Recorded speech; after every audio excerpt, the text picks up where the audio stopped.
అదే RTV app వార్తల్ని క్షణాల్లో చదివే అవకాశం ఉంటుంది. ఒక న్యూస్ పేపర్, ఒక టెలివిజన్ ఛానల్ మీ చేతుల్లో ఎప్పుడు ఉంటాయి. నల్గొండ, ఖమ్మం, వరంగల్ ఉపాధ్యాయ ఎమ్మెల్సీగా స్వతంత్రంగా అభ్యర్థిగా నామినేషన్ వేసి కూడా ప్రచారం నిర్వహిస్తున్నటువంటి సుందర్రాజ్ యాదవ్ ప్రస్తుతం మనతో ఉన్నారు. పాంప్లెట్ కూడా చూస్తున్నాం. పాంప్లెట్తో కూడా అతను ముందుకు వస్తున్నటువంటి పరిస్థితి కూడా కనపడుతుంది. మొత్తంగా ప్రైవేటు మరియు ప్రభుత్వ ఉపాధ్యాయుల సమస్యల పరిష్కారానికి గొంతుకనై వస్తున్నానని కూడా చెప్తున్నారు సుందర్రాజు ఉన్నారు. ప్రస్తుతం ఎమ్మెల్సీ అభ్యర్థి ప్రస్తుతం మనతో ఉన్నారు. సార్ నడి మరిన్ని వివరాలు తెలుసుకున్న ప్రయత్నిద్దాం. సార్, మీరు చాలా డిమాండ్లతో కూడా ఎమ్మెల్సీ అభ్యర్థిగా బరిలోకి వస్తున్నారు. ఏం చెప్పబోతున్నారు ఉపాధ్యాయులకు? ఒకటే, ఇప్పుడు మిమ్మల్ని కాపాడుకునే బాధ్యత ఈ ప్రభుత్వానికి. ఎందుకంటే దేశంలో ముగ్గురు ముఖ్యం అనుకుంటా. ఒకరి అన్నం పెట్టే రైతు, రెండు దేశాన్ని కాపాడే సైనికుడు, మూడోది ఉపాధ్యాయుడు. ఎందుకంటే దేశ మానవ వనరులను తయారు చేయాలి అంటే ఉపాధ్యాయులు. కానీ అలాంటి ఉపాధ్యాయులే ఇవాళ బాధలో ఇబ్బందులో ఉన్నప్పుడు గవర్నమెంట్ ఆదుకునే బాధ్యత వాళ్ళది. ఫస్ట్ ప్రియారిటీ వాళ్ళకి ఇవ్వాలి. ఎట్లయితే మీరు స్పెషల్ ప్రియారిటీ ఎట్లయితే సైనికులకు డిఫెన్స్ వాళ్ళకి ఇస్తున్నారో, వీరికి ఎందుకు ఇవ్వరు? మీరు వీరికి ఎందుకు ఇవ్వరు? వాళ్ళు ఏంది, మనం ఏ అసెంబ్లీలో ఎమ్మెల్యేలం అయితలేము, ఎంపీలలో అయితలేము. గతం మనం ఆలోచించుకుంటే మన తల్లిదండ్రులను ఎంత మంచిగా చూసుకోవాలన్నట్టే అదేవిధంగా మన టీచర్లను ఎందుకు చూసుకోము? ఆ బాధ్యతగా మనం ఎందుకు ఉండము? మనం దలుచుకుంటే అందరు ఎమ్మెల్యేలు ఎమ్మెల్సీలు దలుచుకుంటే అది ఏమైనా కష్టమైన పనా? ఆ బడ్జెట్ ఏమైనా ఇబ్బంది అయిన బడ్జెటా? వాళ్ళకి కేటాయించవలసిన బడ్జెట్ వాళ్ళకి కేటాయిస్తే వాళ్ళు ఇబ్బందులలో ఉంటారా? ఇవాళ వాళ్ళ పైసలు అడుక్కునే జీపీఎఫ్ పేమెంట్ అడిగినా కానీ నెలలు సంవత్సరాలు అవుతాయి. రిటైర్ అయితే బెనిఫిట్స్ ఇమ్మీడియట్గా రావట్లేదు. వాళ్ళు దాచుకున్న డబ్బులు వాళ్ళకి ఇవ్వాలన్నా కమిషన్లు ఇవ్వాల్సి వస్తుంది. ఈ దారుణ పరిస్థితి అవసరం అయ్యాల టీచర్లకు. టీచర్ల పరిస్థితి ఆలోచించండి. ప్రైవేట్ అయినా గవర్నమెంట్ అయినా ఆబ్జెక్టివ్ మాత్రం భావి పౌరులను తయారు చేసే బాధ్యత ఈ టీచర్లు ఇవాళ తీసుకుంటున్నారు. కానీ అలాంటి టీచర్లకు మనం అందిస్తున్నది ఏంటి గవర్నమెంటు? ఇదేనే ఆలోచించవలసింది కదా. ఇవాళ యావత్ దేశం ఆలోచించాలి, రాష్ట్రాలు ఆలోచించాలి. వాళ్ళే టీచర్లే మన దేశంలో లేరనుకోండి, దేశం డెవలప్మెంట్ ఉంటుందా? ఇంజనీర్లు తయారవుతారా? డాక్టర్లు తయారవుతారా? సైంటిస్టులు తయారవుతారా? జ్ఞానాన్ని ప్రసాదించే టీచర్లే ఇవాళ సంక్షోభంలో ఉంటే దేశం ముందుకెట్లా పోతుందండి? సార్, మీరు స్వతంత్ర అభ్యర్థి కూడా నామినేషన్ చేసిన క్రమంలో కూడా బీసీ వాదం ముఖ్యంగా తెరపైకి వచ్చింది. మొత్తం కూడా బీసీ నాయకులు కూడా సుందర్రాజ్ కూడా సంఘీభావం తెలుపుతామని కూడా వస్తున్న పరిస్థితి కనపడుతుంది, మనం చూస్తున్నాం. ఎట్లా ఉండబోతుంది సార్ మొత్తం ఈ బీసీ వాదం? మనందరికీ తెలుసు, ఎస్సీ ఎస్టీ బీసీ మైనార్టీ కలిగితే 95% మనం ఉన్నాం. మన వాళ్ళని మనం ఎలక్ట్ చేసుకుంటే మన గొంతుకై అక్కడ ప్రజెంటేషన్ చేస్తారు కదా. ఇన్నాళ్ళు యూనియన్ లీడర్లని వీళ్ళని సెలెక్ట్ చేసుకున్నారు.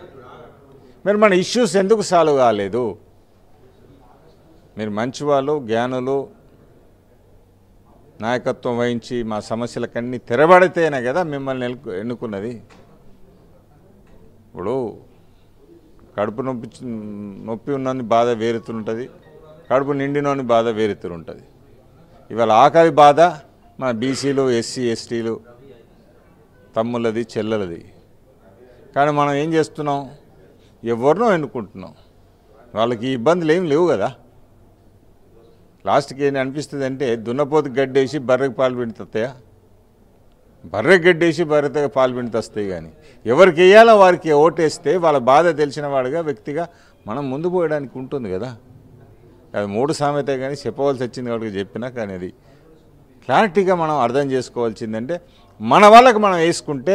ఎందుకంటే మేజర్ సెక్షన్ మనం ఉన్నాం. ఇవాళ ఇబ్బంది పడేది మెజార్టీ మనం ఉన్నాం. అగ్రవర్ణాల్లో ఎంతమంది వస్తున్నారండి టీచింగ్ ప్రొఫెషన్కు? వాళ్ళ హాస్పిటల్స్ వాళ్ళే, హోటల్స్ వాళ్ళే, ఇండస్ట్రీస్ వాళ్ళే, లీడర్లు వాళ్ళే. వాళ్ళకి ఏముంటుంది చెప్పు? సవతి ప్రేమ తప్పటిచ్చి వాళ్ళకి దీని మీద ప్రేమ ఉంటుందా? వాళ్ళు ఇక్కడ లేరు కదా. నిజంగా వాళ్ళందరూ ఇక్కడ చదువుకోనో ఇక్కడ ఉంటే వాళ్ళు ఇట్లుండా, వాళ్ళు ఎక్కడో చూసుకుందరు. సో ఇవన్నీ దృష్టిలో పెట్టుకొని ఇవాళ బీసీ వాదం చైతన్యం ప్రజల్లో బాగా వచ్చింది, అందులో టీచర్లలో ఇంకా బాగా వచ్చింది. ఇవాళ మన వాళ్ళని మనం ఎందుకు రిప్రజెంటేషన్ అక్కడ ఇచ్చుకోలేము? మన గురించి పోరాడాలంటే మన వాళ్ళు ఉండాలి కదా. ఇవాళ ఎంత దారుణం అండి, ఏ యూనియన్ చూసినా వాళ్ళే ఉంటారా? మాకు యూనియన్లు ఇప్పుడు అసెంబ్లీ ఎమ్మెల్యేలకైతే మమ్మల్ని బోనిత్తలేరు. అరే లాస్ట్ యూనియన్ లీడర్లు కూడా మా వాళ్ళు లేకుంటే పరిస్థితి ఏంటండి? ఏ యూనియన్ అయినా బీసీ లేకుండా సాధ్యమవుతుందా? సభ్యత్వాలు బీసీ సభ్యత్వాలు లేకుండా అవుతాయా? అంటే బీసీల నాయకత్వం లక్షణాలు లేవు అనుకుంటారా మీరు? ఇది సర్వీస్ చేసే వాళ్ళకి అవకాశం ఇవ్వాలి. నేను ఒక బీసీలే కాదు, ఎస్సీ ఎస్టీ బీసీతో పాటు మైనార్టీ పక్షాన నేను నిలబడాలనుకుంటున్నాను. సుందర్రాజ్ యాదవ్ ఎమ్మెల్సీ అభ్యర్థిగా ఎన్నిక అయితే ఉపాధ్యాయులకు ఎలాంటి సహాయం చేస్తారు? 100% నాకు అల్టిమేట్లీ నా టీచర్లు సంతోషంగా ఉండాలండి. ఇవాళ టీచర్లకు ఫైనాన్షియల్ ఇబ్బంది ఉండద్దు, టీచర్లకు ట్రాన్స్ఫర్లు ఇబ్బంది ఉండద్దు, టీచర్లు ఫైలులు పెట్టే అవసరం రావద్దు, టీచర్లు ప్రశాంతంగా వాళ్ళ క్లాసులు వాళ్ళు చెప్పుకుంటట్టు ఉండాలి, టీచర్లు attender job, care taker job, watchman job ఉండద్దు, వాళ్ళకు ఒకటే జాబ్ ఉండాలి, వాళ్ళ పిల్లలకు మంచిగా సబ్జెక్ట్ చెప్పాలి, వాళ్ళకి రావాల్సింది వాళ్ళకి రావాలి. టీచర్లకు సమస్యలు ఉన్నాయని మీరు భావిస్తున్నారా సార్? 100%. ఆ సమస్య లేకపోతే అసలు మా అవసరమే పడదు వాళ్ళకి. అంటే గతంలో ఉన్న ఎమ్మెల్సీ టీచర్ల సమస్యలను కూడా పరిష్కరించాం, వారి కొరకు చాలా వరకు కూడా ప్రయత్నం చేశాం, పోరాటాలు చేశాం, మేము సాధించామని కూడా చెప్పుకుంటున్న పరిస్థితి ఏం చెప్తారు సార్? ఇప్పుడు ఒకటేనండి, మీరు టీచర్ దగ్గరికి వెళ్ళండి, సమస్యలు తీరితే వాళ్ళ సమస్యలు ఉన్నాయని ఎందుకు మొత్తుకుంటారు? నిజంగానే వీళ్ళు మొత్తం సమస్యలకు అన్నిటికీ ఫుల్ స్టాప్ పెట్టిందంటే వద్దని కూడా గాలికి వెళ్తారు సార్ వాళ్ళు. ఇవాళ టీచర్ మొర్రో కనీసం ఫంక్షన్లో కూడా పోవటం లేదు, ఎక్కడికి వెళ్ళట్లేదు, మొత్తము ఆ టీచర్ల సమస్యల మీదే పోరాడుతున్నామని కూడా వాళ్ళు చెప్పుకుంటున్నారు. టీచర్ల మీద సమస్యలు పోరాడితే టీచర్ల మీద రోడ్డు మీదకి ఎక్కి ఎందుకు ధర్నాలు చేస్తారు సార్? మీరు ధర్నాలు చేయాలి కదా వాళ్ళ పక్షాన. టీచర్లు రోడ్డు మీదకి ఎక్కుతున్నారు, మనం చూస్తున్నాం కదా, రోజుల కొద్దీ ధర్నాలు చేస్తున్నారు కదా. మరి దానికి ఎవరు బాధ్యులు మీరే తెలుసుకోవాలి. అసలు వాళ్ళకి సమస్యలు లేకపోతే రోడ్డు మీదకి ఎక్కే అవసరం ఎందుకుంటుంది?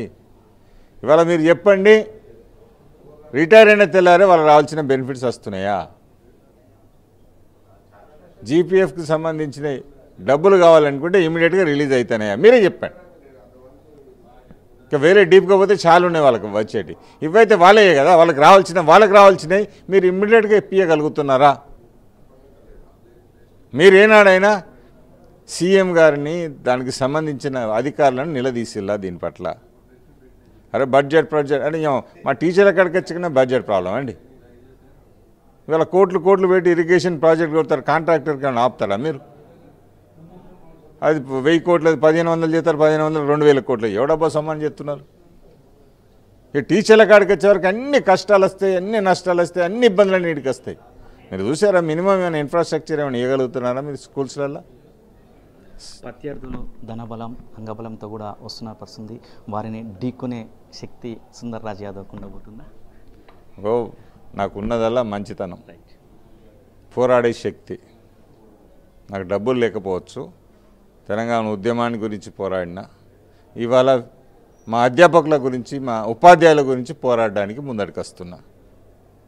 అది 100% నేను గెలుస్తానని నమ్మకం ఉన్నది.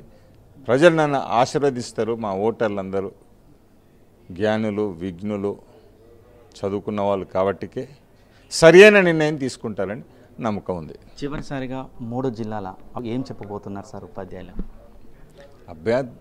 ఉపాధ్యాయులకు ఒకటేనండి, రైట్ డిసిషన్ తీసుకోండి. Select a right person who can fight for your issues. Very clear కట్గా ఉద్యమం చేసే శక్తి వాళ్ళకు ఉన్నదా లేదా పైరోల్ చేసుకుంటారా? మీకు ఏ నాయకుడు కావాలి? పైరోల్ చేసే నాయకుడు కావాలి, మీ గురించి ఉద్యమం చేసే నాయకుడు కావాలా?